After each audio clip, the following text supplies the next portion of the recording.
Are you stressed? And are you drinking alcohol?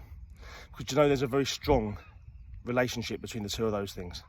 Because when we're stressed, it's an emotional state. And when we're trying to cure our emotional pain, our brain's going to try and find a solution to the way we're feeling. And that solution tends to come in the form of alcohol or other substances that we turn to, or other distractions. And these things do the job. So you found a solution and it works, because as soon as you drink a few pints of beer, you're sitting there, or a glass of wine, you're sitting there and your stress gets relieved through that. And you feel comfortable again. So it works. So you're actually finding a solution to your pain.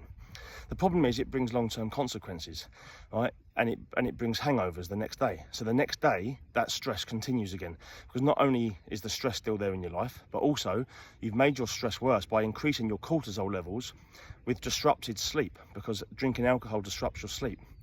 And through that disruption, higher cortisol gets risen, which is the stress hormone. So by actually turning to something you feel is helping you, you're actually creating yourself more stress the next day, which is a vicious circle. So what is an initial solution is not a sustainable long-term solution.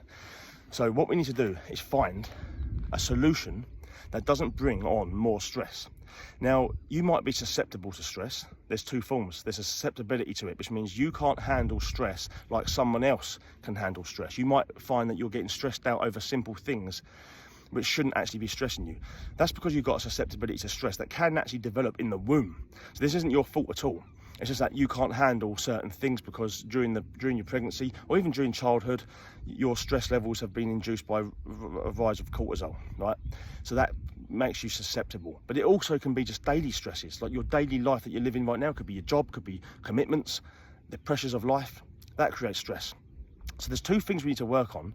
Is number one, finding ways to reduce our stress, not reduce the alcohol consumption, right? Because so many people are trying to focus on stopping the alcohol.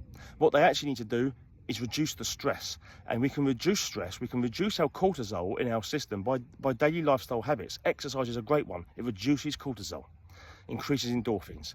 So we can start thinking more clearly about things. When we're thinking clearly, we can handle stressful situations a lot better.